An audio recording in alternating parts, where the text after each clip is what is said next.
చేరు వచ్చిన ప్రతి ఒక్కరికి ప్రభు అయిన యేసుక్రీస్తు నామమున అందరికీ వందనాలమ్మా. అందరూ బాగున్నారా? చాలా సంతోషం. దేవునికే మహిమ కలుగునుగాక. దేవునికే మహిమ కలుగునుగాక. పోయిన వారం మనం ఏం చదువుకున్నాము? పోయిన వారం సంపత్ సార్ చెప్పాడు. ఏం చెప్పాడు? ప్రతి కుటుంబానికి ఆదర్శంగా ఎవరు ఉండాలి? దేవుడు ఉండాలని చెప్పాడు. అంతకుముందు వారం నేనేం చెప్పాను? ఓ సోమరి అయిన చెడ్డదాసుడా, చీమను చూసి నేర్చుకో అని చెప్పాను. సోమరి అయిన చెడ్డదాసుడా, చీమను చూసి ఏం నేర్చుకోవాలని చెప్పేసి చాలా పాయింట్లు మాట్లాడుకున్నాం. అవి గుర్తుపెట్టుకోవాలి కొన్నన్నా మనం. ఈ వారము మన వాక్యం యొక్క ముఖ్య ఉద్దేశం ఏమిటంటేనా, దేవుడే క్షమించాడు అనుకో ఒక వ్యక్తిని, మనకు శత్రువును దేవుడే క్షమించాడు అనుకో, మన శత్రువు కోసం మనం ఎన్ని ప్రయత్నాలు చేసినా ఆ ప్రయత్నాలన్నీ ఏమవుతాయి? వ్యర్థం అవి. అలాంటి ఒక సంఘటన ఈరోజు బైబిల్ గ్రంథంలో చూద్దాం. అదే ఏంటంటేనా, అహితోపేలు పేరు విన్నారా? అహితోపేలు యొక్క ఆలోచన ఏంటి, అతనికి కలిగినటువంటి శిక్ష ఏమిటి అనేది ఆ వాక్యాన్ని ఈరోజు చూద్దాం. వాక్య సహాయమై ప్రార్థన చేసుకున్నాం. సర్వశక్తి గల దేవ, కృపామయుడ, దయగల తండ్రి, మీ అమూల్యమైన ఘనమైన శ్రేష్టమైన నామమునకు స్తుతులు స్తోత్రము ప్రభువా. ఇంతవరకు ఆరాధనలో చక్కగా జరిగించినందుకై మీకే స్తుతులు స్తోత్రం సమర్పించుకుంటున్నాం తండ్రి. ఇదిగోనైనా ఈ మధ్యాహ్న సమయమందు నీ మాటలు మాట్లాడుతుండగా నరుడుగా నేను మాట్లాడితే అది వ్యర్థం తండ్రి. ప్రభువా, నన్ను మరుగు చేసి నీ మాటలతో చేరువచ్చిన ప్రతి ఒక్క హృదయానికి మీరే అందించి బలపరచండి తండ్రి. మాటలను స్థిరపరచండి ప్రభువా.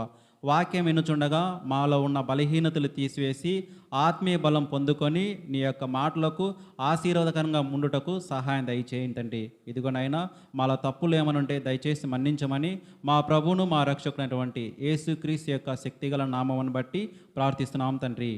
ఆమేన్. చూడండి, ఎక్కువగా శత్రువు బయట నుంచి వచ్చాడనుకో ఈజీగా మనం ఎదుర్కోవచ్చు. శత్రువు బయట నుంచి వస్తాయినా మన పక్కనే ఉండి మన పక్కనే ఉంటూ నటిస్తూ మనకు గోతులు తవ్వాడనుకో మనకు అనుకుంటామా? కనుక్కోలేము. అలాంటి సంఘటన ఒకటి చూద్దాం. కీర్తనల గ్రంథము 55వ దావీదు కీర్తన 55వ దావీదు కీర్తన 12-13 వచనాలు చూడండి ఒకసారి. 12వ వచనము 13వ వచనము. నన్ను దూషించువాడు శత్రువు కాడు, శత్రువు అయిన ఎడల నేను దాని సహింపవచ్చును. నా మీద మిట్టుపడువాడు నా యందు పగపట్టినవాడు కాడు, అట్టి వాడైతే నేను దాని దాగి ఉండవచ్చును. ఈ పని చేసిన నీవు నా సహకారివి, నా చెలికాడవు, నా పరిచర్యుడవు. ఈ మాటలు ఎవరు చెప్తున్నారు? దావీదు మహారాజు ఈ గ్రంథంలో రాస్తున్నాడు. అయ్యా, శత్రువు ఎవడైనా వచ్చానుకో నేను వాడిని జయిస్తాను, కానీ శత్రువు ఎవడైనా నేను జయిస్తాను. చూడండి, నన్ను దూషించిన వాడు శత్రువు అయితే మనం జయిస్తాను, సహిస్తాను, అట్టి వాని మీద నేను పగ తీర్చుకుంటాను. కానీ నువ్వు అట్టి వాడివి కాదే, నా పక్కనే ఉన్నావు, నాతో పని చేశావు, నా చెలికాడవు, నా పరిచయుడవు. ఎవరంట ఆయన? ఆయన చెలికాడంట, పరిచర్య చేసేవాడంట, పక్కనే ఉంటాడంట, సహకారి అంట. ఇంతకు ఎవరాయన? దావీదు పక్కలో ఉన్నాడు, దావీదుకు సేవ చేశాడు, దావీదుతో పాటు నడిచాడు, ఆయన మోసం చేశాడు. ఎవరాయన? ఇందాకే చెప్పాను పేరు కూడా, అహితోపేలు అని ఆయన ఎవరంటేనా ఆషామాషి వ్యక్తి కాదు, మహాజ్ఞాని. ఆయన ఒక ఆలోచన చేసి చెప్పాడంటేనా ఆ ఆలోచన ఎవరి దగ్గర నుంచి వచ్చిందంట? దేవుని దగ్గర నుంచి వచ్చిందని చెప్పి ప్రజలు అనుకునే వాళ్ళంట. అంతటి ఆలోచనకర్త. చూడండి ఆ మాట కూడా ఒకసారి. 2వ సమూయేలు గ్రంథము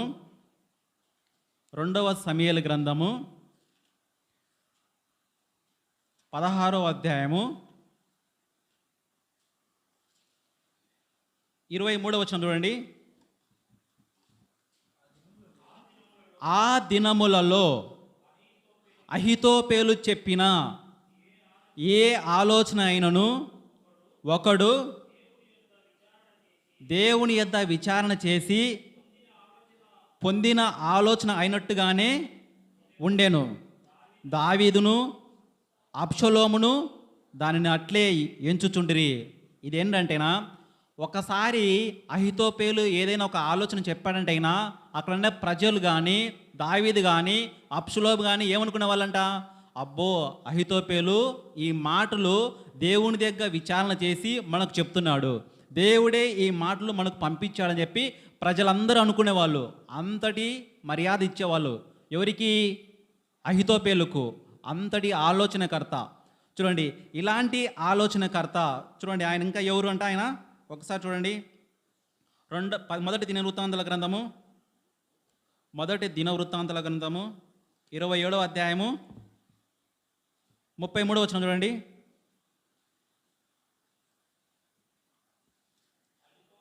అహితోపేలు రాజునకు మంత్రి. చూడండి, ఇక్కడ ఏంటంటే రాజునకు మంత్రి. అహితోపేలు ఎవరంట? ఒక రాజుకు మంత్రిగా ఉన్నాడు, సహాయకుడిగా ఉన్నాడు, పరిచారికుడిగా ఉన్నాడు, పక్కనే ఉన్నాడు. ఈయన ఎలాంటి వాడంటే, ఈయన ఒక ఆలోచన ఏదైనా చెప్పాడంటే అది దేవుని దగ్గర నుంచి వచ్చిందని చెప్పి ప్రజలందరూ నమ్మేవాళ్ళు. అలాగే దావీదు కూడా నమ్మేవాడు. ఒకానొక దశలో అహితోపేలుకు యుద్ధాలన్నింటినీ రచించింది ఎవరంటే ఈయనే. యుద్ధం చేయాలి, మేము వెళ్ళాలంటే ఎప్పుడు వెళ్ళాలి, ఎక్కడికి వెళ్ళాలి, ఎట్లా చేయాలని చెప్పి యుద్ధ రచనలన్నీ ఈయనే చేశాడు. అలాంటి ఆలోచనకర్త ఈ మంత్రి అహితోపేలు. ఇలాంటి ఆయన ఏం చేశాడంటేనా, దావీదు పక్కన ఉండి దావీదుకి విరోధంగా పోయి దావీదు కొడుకుతో పాటు చేరి దావీదుకే యుద్ధం ప్రకటించాడు. దావీదు నిన్ను చంపేస్తానేనని చెప్పాడు. ఎందుకు చెప్పాడు అని చెప్పేసి ఈరోజు మన వాక్యం యొక్క ముఖ్య ఉద్దేశం. చూడండి, అంతవరకు దావీదుతో పాటు ఉన్నటువంటి ఒక వ్యక్తి సడన్గా దావీదునే చంపాలని ఎందుకు అనుకున్నాడు? దావీదు ఎవరికి భయపడలేదండి.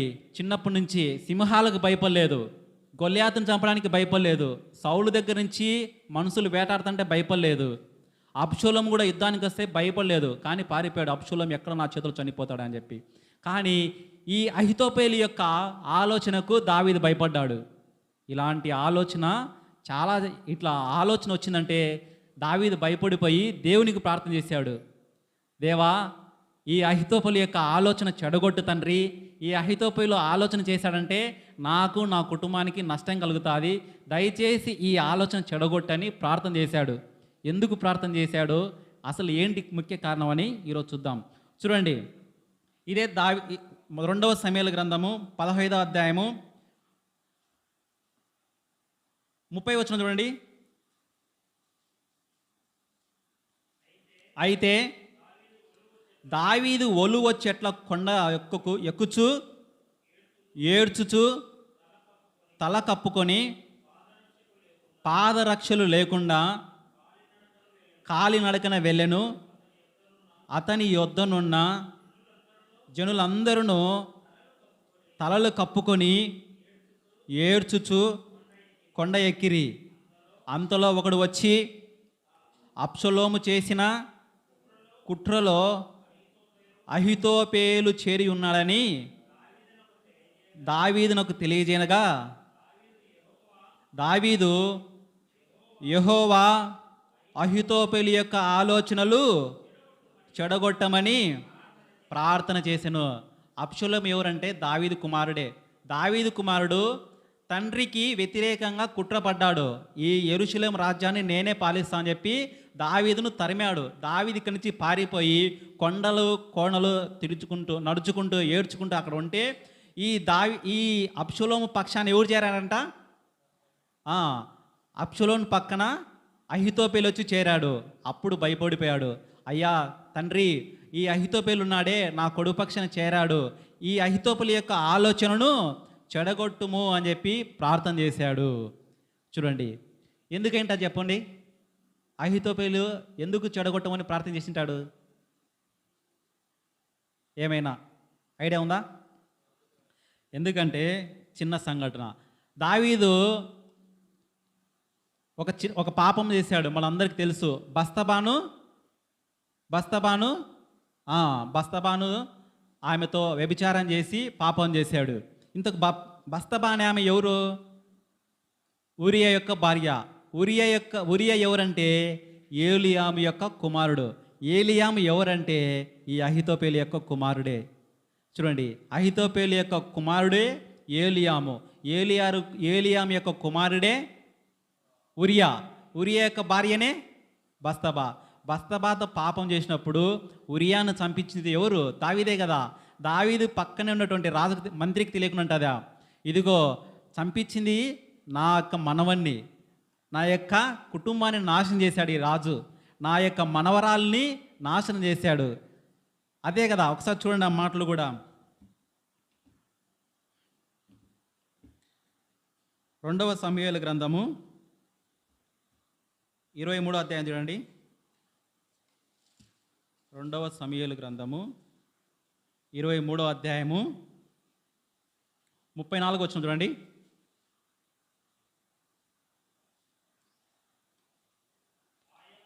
మాయా కాతీయునికి పుట్టిన అహిసాయి కుమారుడైన ఏలిపేలేటు గిలోనీయుడైన అహితోపేలు కుమారుడగు ఏలియాము. ఇక్కడ అహితోపేలు ఉన్నాడా?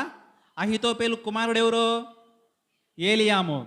తర్వాత కర్మీలుడైన హిస్రే, అరిత్యుడైన పయరై, శోభవాడగు నాతాని యొక్క కుమారుడైన ఈగాలు, గాదీయుడైన కూని. లాస్ట్ 38వ వచనం చూడండి. 39వ వచనము.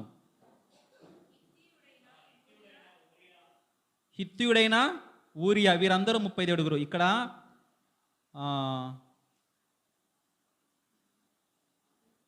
34వ వచనంలో ఏలియాం ఎవరు కుమారుడు? అహితోపేలు కుమారుడు కదా. 2వ సమూయేలు గ్రంథం 11వ అధ్యాయము 3వ వచనం చూడండి. 2వ సమూయేలు గ్రంథము 11వ అధ్యాయము 3వ వచనం చూడండి. ఆమె బహు సౌందర్యవతి అయినుడు చూచి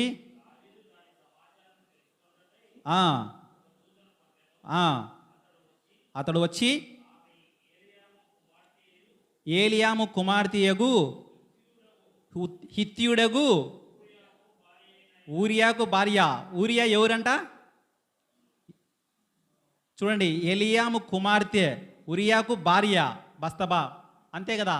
అహితోపేలు కొడుకు ఏలియాము, ఏలియాము యొక్క కొడుకు ఉరియా భార్యనే బస్తబా. ఈ బస్తబానే ఎవరు నాశనం చేసింది? ఎవరు పాపం చేసింది? దావీదు గారు. పాపం చేయడమే కాకుండా మనవణ్ణి చంపించాడు ఉరియామును. ఎట్లా చంపించాడు? యుద్ధంలో ఇదిగో ఉరియాము ముందు పెట్టించి చంపండి అని చెప్పి ఆజ్ఞ ఇచ్చాడు. ఇదన్నీ కళ్ళ ముందర చూశాడు అహితోపేలు. అప్పుడు ఏం నోరు తెరచలేకపోయాడు. ఇదిగో అదంతా మనసులో పెట్టుకున్నాడు. ఇదిగో ఈ దావీదు ఉన్నాడే, ఎలాంటి వాడంటే నా మనవణ్ణి చంపించాడు, నా మనవరాలను చంపించాడు, నా కుటుంబాన్ని మొత్తం నాశనం చేశాడు. ఈ దావీదు మీద ఎట్లయినా పగ తీర్చుకోవాలని చెప్పి ఒక ఆలోచనతో ఆయన ఉన్నాడు. అవకాశం కోసం ఎదురు చూశాడు. అందుకే ఎప్పుడైతే అబ్షలోము తండ్రి పైన తిరుగుబాటు చేశాడని తెలిసిందో వెంటనే అబ్షలోము దగ్గరికి పోయి ఇదిగో నేను నీకు తోడున్నాను, మీ నాన్నను నేనే చంపేస్తానని చెప్పేసి అనుకున్నాడు. కానీ దావీదు చాలా తప్పే చేశాడు, పాపమే చేశాడు. కానీ దావీదుకి తెలుసు, నేను బస్తబా ఎవరు? ఉరియా యొక్క భార్య. ఉరియా ఎవరు? ఏలియాము కుమార్తె. ఏలియాము ఎవరు? ఈ అహితోపేలు కొడుకు. వీళ్ళందరూ తెలిసి ఇక్కడ రాసినారు. కానీ ఒకసారి పాపంతో కళ్ళు మూసుకున్నప్పుడు ఏం కనపడవు? పాపం వచ్చినప్పుడు ఏం కనపడదు? కళ్ళు కనపడవు. చెప్పినా కానీ వినరు, మాటలు వినరు, వావి వరుసలు చూడరు. అవే జరుగుతాయి. పాపం ఏం చేస్తుందంటే ఏ మాటలు చెవిని పెట్టవు. ఇక్కడ విచారణ చేసినప్పుడు 11వ అధ్యాయాన్ని క్లియర్గా చెప్పాడు. అయ్యా ఆ బస్తబా ఎవరు కనుక్కొని రాపమంటే ఆమె హిత్తీయుడైన ఏలియాము యొక్క కుమారుడైన ఉరిమి యొక్క భార్య అయిన బస్తబా అని చెప్పేసి క్లియర్గా చెప్పాడు. కానీ దావీదు ఏమైంది? పాపంతో ఉన్నప్పుడు అవి ఏవి చెడు మాటలు, ఆ మాటలన్నీ పట్టించుకోలేదు. పాపం ఏం చేస్తుందంట? ఇదిగో పాపం ఏం చేస్తుంది? గుడ్డితనాన్ని కలగజేస్తుంది. తర్వాత చెవిటిగాళ్ళుగా తెస్తుంది, మాటలు మనకు వినిపించుకోదు. తర్వాత మూర్ఖులుగా ప్రవర్తిస్తారు. తర్వాత ఇదిగో వావి వరుసలు చూడరు. రాజుగా ఉన్నటువంటి వ్యక్తి ఇదిగో తన దగ్గర పనిచేస్తున్నటువంటి దాసుడి యొక్క భార్యనే చెరిపాడు. అందుకోసమే ఈ అహితోపేలు ఏం పెట్టుకున్నాడు, పగ పెట్టుకున్నాడు, ఎప్పుడు అవకాశం వస్తుందా అని చెప్పేసి. చూడండి, ఇప్పుడు రండి, మన అధ్యాయం ఇప్పుడు స్టార్ట్ అవుతుంది. ఈ పగతో ఉన్నటువంటి అహితోపేలు ఆలోచన ఏం చేశాడు? 2వ సమూయేలు గ్రంథము 16వ అధ్యాయము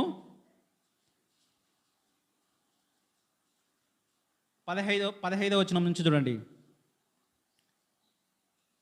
15వ వచనం నుంచి, అబ్షలోమును ఇశ్రాయేలు వారందరూ అహితోపేలను యెరూషలేమునకు వచ్చి ఉండిరి. వీళ్ళంతా ఎక్కడున్నారు? అబ్షలోము కానీ అహితోపేలు కానీ యెరూషలేం పట్టణంలో ఉన్నారు. అక్కడి నుంచే రాజ్య పరిపాలన జరుగుతోంది. దావీదు ఎక్కడున్నాడంటే కొండలలో ఉన్నాడు. దావీదు కొండలలో ఉన్నాడు, అహితోపేలు అబ్షలోం యెరూషలేంలో ఉన్నారు. అప్పుడు దావీదుకు స్నేహితుడైనటువంటి ఊషై అనే వ్యక్తి దావీదు దగ్గర నుంచి వచ్చి వీళ్ళ దగ్గర చేరారు. ఇక్కడ చెప్తున్నటువంటి దావీదుతో స్నేహంగా ఉన్న అర్కీయుడైన ఊషై అతడు అబ్షలోము వద్దకు వచ్చి అతను దర్శించి, రాజు చిరంజీవి అగునుగాక అని చెప్పి పలకగా, అబ్షలోము, నువ్వు నీ స్నేహితునికి నువ్వు చేయి ఉపకారం ఇంతేనా? నీ స్నేహితునితో కూడా నువ్వు వెళ్ళకపోతేమేమని అడగగా, యాక్చువల్గా ఈ ఊషై ఎవరంటేనా, ఇతను కూడా దావీదు మహారాజుకు స్నేహితుడే. నువ్వు మా నాన్నకు స్నేహితునివి, మా నాన్న ఎక్కడో కొండలలో ఉన్నాడు, నువ్వు మా నాన్నతో పాటు కదా నువ్వు వెళ్ళాల్సింది, ఇక్కడ ఎందుకు వచ్చావని అబ్షలోము అడుగుతున్నాడు.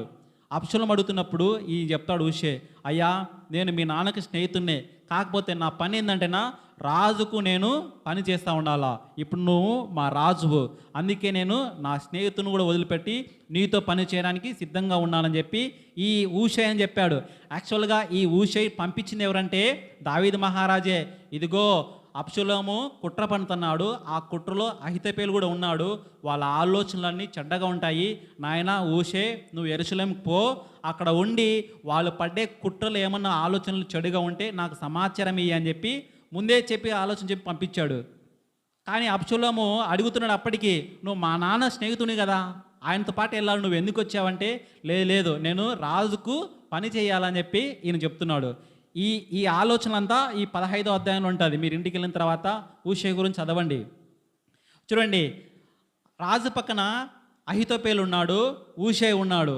ఊషై ఏమో దావీదుకు స్నేహితుడు, అహితోపేలు ఏమో పగతో రగిలిపోతున్నాడు. ఇప్పుడు చూడండి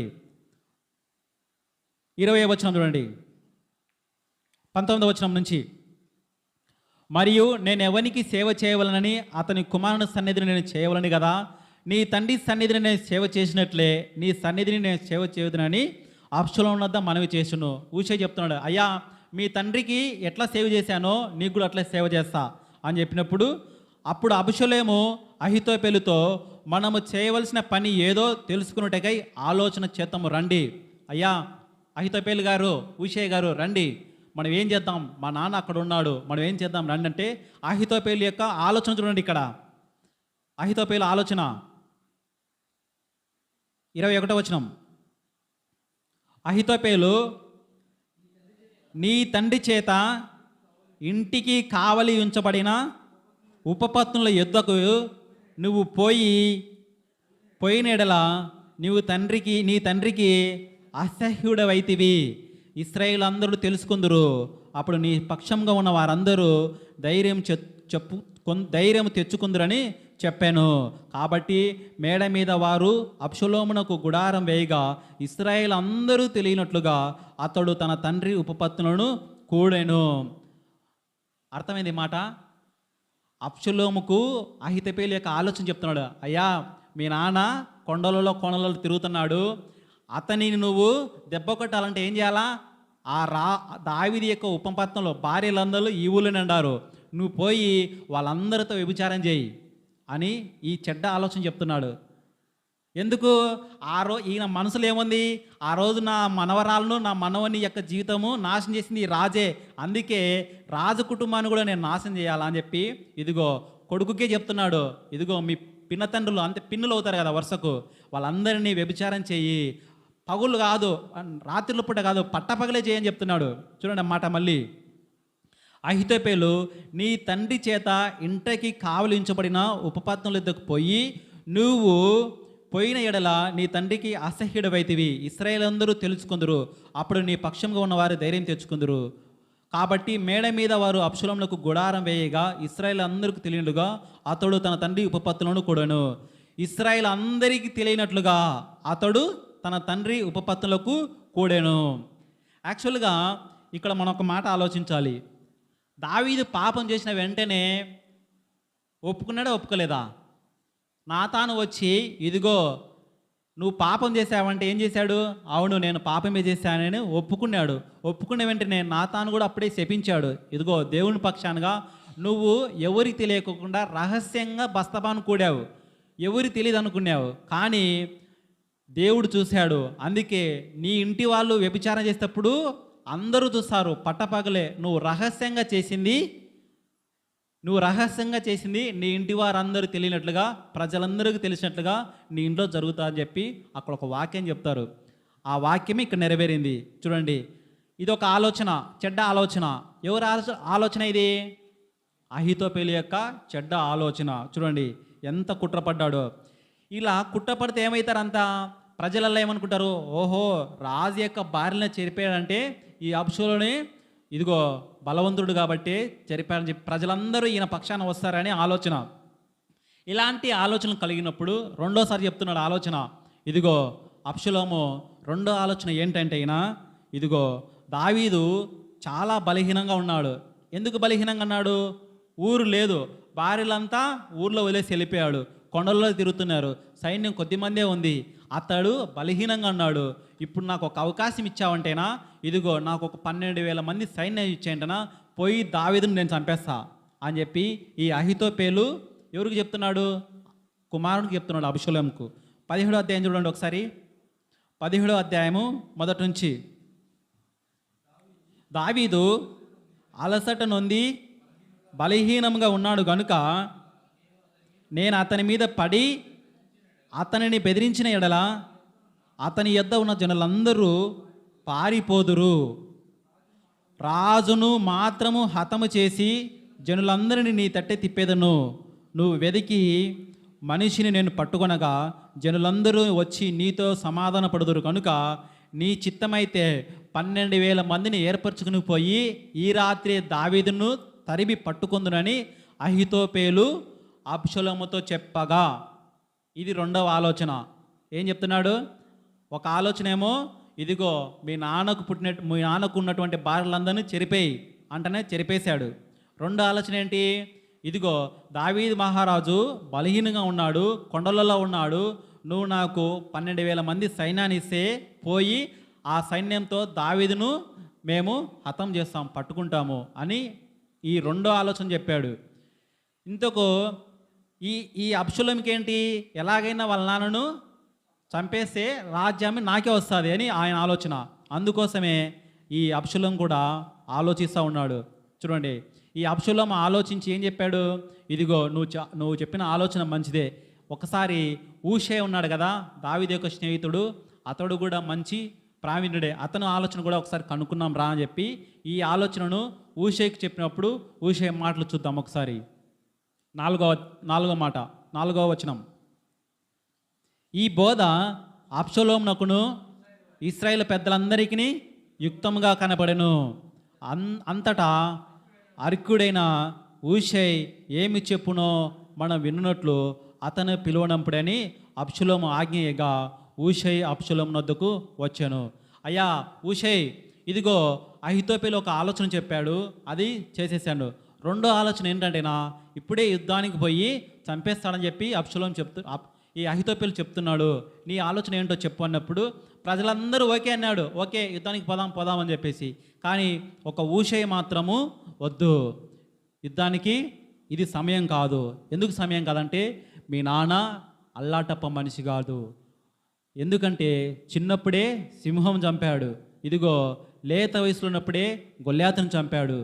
కొన్ని వందలు వేలు కాదు, కొన్ని వేలల్లో మందిని చంపాడు, ఎన్నో యుద్ధాలు చేశాడు. అతను ఎదుర్కోవాలంటే 10,000 12,000 సైన్యం నీకు సరిపోదు. ఇదిగో ఇశ్రాయేల్ అందరిని నువ్వు తోడుకొని పోయినా కానీ అతన్ని నువ్వు గెలవలేవు. కాకపోతే కొంచెం సమయం తీసుకో, ప్రజలందరినీ రెచ్చగొట్టు, ప్రజలందరినీ నీ పక్షాన చేర్చుకో, మనమందరం ఒకేసారి వెళ్ళి ఆయనను ఎదుర్కొందాము అని చెప్పి ఊషే చెప్తున్నాడు. ఎందుకంటే దావీదు యొక్క గొప్పతనముకు తెలుసు ఆయనకు, ఆయన ఎలాంటి వాడు అని చెప్పేసి. ఆయన ఆషామాషి కాదు దావీదు గారు. అలా ఆయనతో యుద్ధం చేయాలంటే చాలా ప్రావీణ్యం ఉండాలా అని చెప్పి దావీదు యొక్క గొప్పతనాన్ని కొడుకు చెప్తున్నాడు. అయ్యా, మీ నాన్న అంటే ఏమనుకుంటున్నావు? 12,000 మంది గెలుద్దాం అనుకుంటున్నావా అని చెప్పినప్పుడే ఇదిగో అబ్షాలోముకు ఆలోచన మొదలైంది. ఎందుకు చెప్తున్నా అంటే, ఈ ఊషైని పంపింది ఎవరు? దావీదే పంపాడు అక్కడి నుంచి. అయ్యా, అహితోపెలి ఏ ఆలోచన చెప్పినా కానీ అక్కడ ఉండి ఆలోచన చెడగొట్టుమని ఈ ఊషైని పంపాడు. దేవుని కూడా ప్రార్థన చేస్తున్నాడు. చూడండి 6వ వచనం నుంచి 7వ వచనం నుంచి. ఊషై అబ్షాలోముతో ఇట్లా నేను, ఈసారి అహితోపెలు చెప్పిన ఆలోచన మంచిది కాదు. నీ తండ్రియు అతని పక్షంలో ఉన్నవారును మహాబాల్యులు, అడవిలో పిల్లలను పోగొట్టుకున్న ఎలుగుబంట్లు వంటి వారై రేగిన మనసుతో ఉన్నారనియు నీకు తెలియను. మరియు నీ తండ్రి యుద్ధమునందు ప్రావీణ్యుడు, అతడు జనులతో కూడా బస చెయ్యడు. అర్కీయుడకు ఊషే చెప్పిన ఆలోచన అహితోపెలు చెప్పిన దానికంటే యుక్తమని ఒప్పుకొనిరి. ఏలైనగా యెహోవా అబ్షాలోము మీదికి ఉపద్రవమును రప్పించగలనందుకై అహితోపెలు చెప్పిన యుక్తిగల ఆలోచన వ్యర్థం చేసి నిశ్చయించి ఉండెను. ప్రజలందరికీ అర్థమైంది అప్పుడు, అయ్యా, అబ్షాలోము అహితోపెలు చెప్పిన ఆలోచన కంటే ఊషే చెప్పిన ఆలోచన చాలా బాగుంది. ఎందుకంటే మనం ఒకవేళ యుద్ధానికి పోయినా కానీ దావీదు మనల్ని చంపేస్తాడు. అందుకే మనము ఎక్కువ సైన్యంతో పోవాలని చెప్పి అందరూ ఏమనుకున్నారు? ఊషే చెప్పిన ఆలోచన మంచిది, ఊషే చెప్పిన ఆలోచన మంచిది అని చెప్పి అనుకున్నారు. అప్పుడు ఏమైంది చెప్పండి? అబ్షాలోముకు ఆలోచన నచ్చింది, ప్రజలందరికీ ఆలోచన నచ్చింది. అహితోపెలు యొక్క ఆలోచన ఏమైనప్పుడు వ్యర్థమైనట్టే కదా. చూడండి 23వ వాక్యం చూడండి, 17వ అధ్యాయము 23వ వచనం, 2వ సమూయేలు గ్రంథము. అహితోపెలు తాను చెప్పిన ఆలోచన జరగకపోవుట చూచి గాడిదకు గంత కట్టి ఎక్కి తన ఊరనున్న తన ఇంటికి పోయి తన ఇల్లు చక్కబెట్టుకొని ఉరి పోసుకొని చనిపోయాను. చూడండి ఏమయ్యారు? అహితోపెలు ఏమయ్యాడు? ఎందుకు వేసుకున్నాడు ఉరి? తన ఆలోచన ఎవరు వినలేదని అవమానంతో ఏమైపోయాడు? ఇంటికి వెళ్ళి తలుపేసుకొని ఉరి వేసుకొని చచ్చిపోయాడు. ఇది ఒక మంచి ఆలోచనకర్త. దావీదు దగ్గర మంత్రిగా ఉన్నాడు, సహకారిగా ఉన్నాడు, చెలికాడిగా ఉన్నాడు. అలాంటి వ్యక్తి చెడు ఆలోచనలతో 2 చెడ్డ ఆలోచన నుంచి ఒక ఆలోచన అమలు పరిచి 2వ ఆలోచన అమలు కాలేదని అవమానంతో ఉరేసుకొని చచ్చిపోయాడు.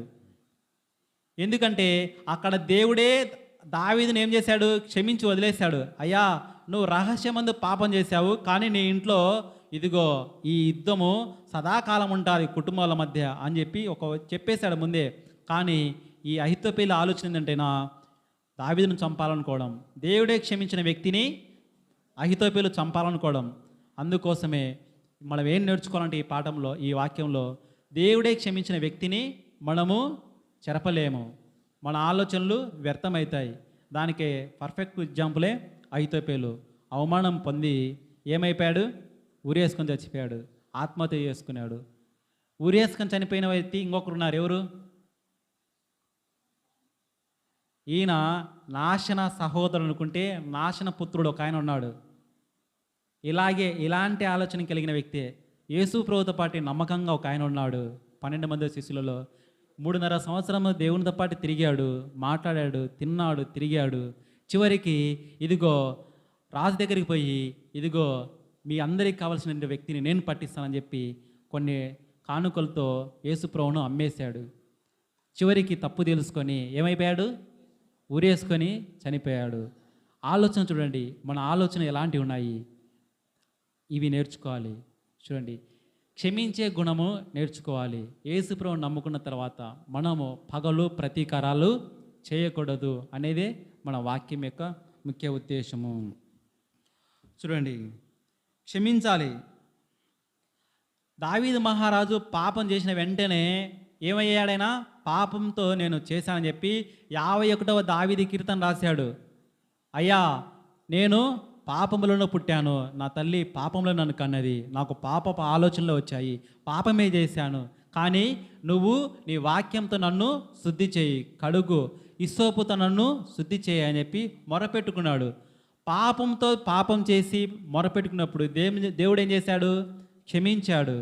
దేవుడే క్షమించిన వ్యక్తిని మళ్ళీ అహితోపేలు వచ్చి నేను చంపాలని ఆలోచన పడితే ఆలోచన వ్యర్థం చేశాడు. చూడండి, మనం ఏం చేయాలంటే ఇదిగో క్షమించే గుణాన్ని కలిగి ఉండాలి. యేసు ప్రభువుకున్నటువంటి ఆ కనికరాన్ని, ఆ ప్రేమను, ఆ క్షమించే గుణాన్ని మనం కలిగి ఉండాలి. చివరిగా ఒకసారి చూడండి, హెబ్రీయులకు రాసిన పత్రిక 12వ అధ్యాయం 8వ అధ్యాయము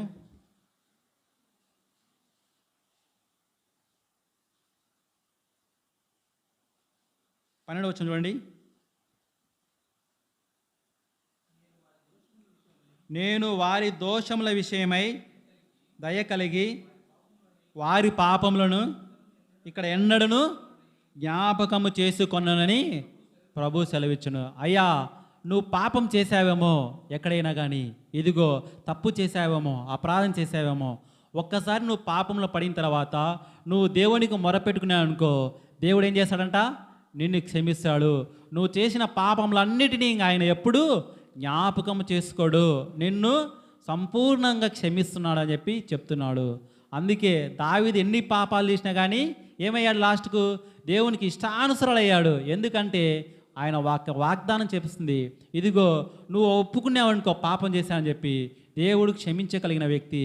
ఇదిగో దేవుడు ఒకసారి క్షమించాడంటే మన పాపములు ఇంకా ఎప్పటికీ జ్ఞాపకం చేసుకోడు, మన దోషములు ఎప్పటికీ జ్ఞాపకం చేసుకోడు. అందుకోసమే చెప్తున్నాడు ఇక్కడ, అయ్యా మీరు కూడా మీ హృదయంలో ఏమైనా పాపం ఉందేమో ఒకసారి మారు మనసు పొందిన తర్వాత మనం కూడా ఎట్లా జీవించాలి? క్షమాపణ కలిగి జీవించాలి, దేవునికి ఇష్టడుగా జీవించాలి. ఇలా మనం జీవించామనుకో దేవుడు మన పాపములను ఎప్పటికీ జ్ఞాపకం చేసుకోడు. ఒకవేళ మనకు ఆలోచనలు ఎవరైనా చెడుగా ప్రవర్తిస్తున్నారనుకో, మన పైన కుట్ర పడుతున్నారనుకో, ఆలోచనలు ఏమవుతాయి?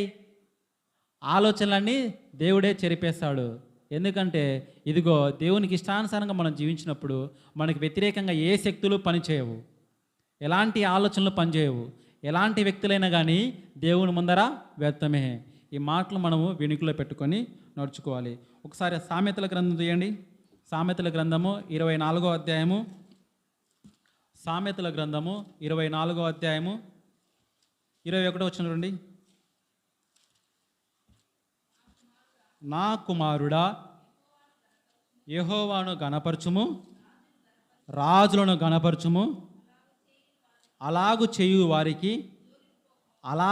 వారికి జోలికి పోకుడుము, అట్టి వారికి ఆపద హఠాత్తుగా తటస్థించును, వారి కాలము ఎప్పుడు ముగియునో ఎవరికి తెలియను. అయ్యా, రాజులు దేవుడు ఏర్పరచుకున్న బిడ్డలు ఉంటారు, దేవుడు ఏర్చుకున్నటువంటి సంఘం ఉంటుంది, దేవుడు ఏర్పరచుకున్నటువంటి వ్యక్తులు ఉంటారు.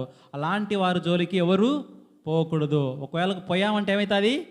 మరణం ఎలా వస్తుందో ఎవరికి తెలీదు, హఠాత్తుగా వస్తుంది. వాళ్ళకు భూమి మీద నూకలు ఉండవు, చెల్లవు అని చెప్పి ఇక్కడ మనకు ఒక మాట జ్ఞాపకం చేస్తున్నాడు. సో ఈ మాటలన్నీ మనం జ్ఞాపకం పెట్టుకొని మన హృదయంలో పెట్టుకొని క్షమాపణ కలిగి, ఇదిగో ఎవరైనా మన ఎడల అపరాధం చేసి ఉంటే మనము క్షమిస్తే దేవుడు ఏం చేస్తాడు? మనల్ని కూడా క్షమించి ఇంకా మన దోషాలు ఎప్పటికీ జ్ఞాపకం ఉంచుకోడు అని మాటలు మన హృదయంలో పెట్టుకొని ఆ విధంగా నడుచుకోవాలని ప్రభు పేరిట మీ అందరికీ మరోసారి జ్ఞాపకం చేసుకుంటూ ఇంతటితో నా వాక్యాన్ని ముగిస్తున్నాను. Thank you.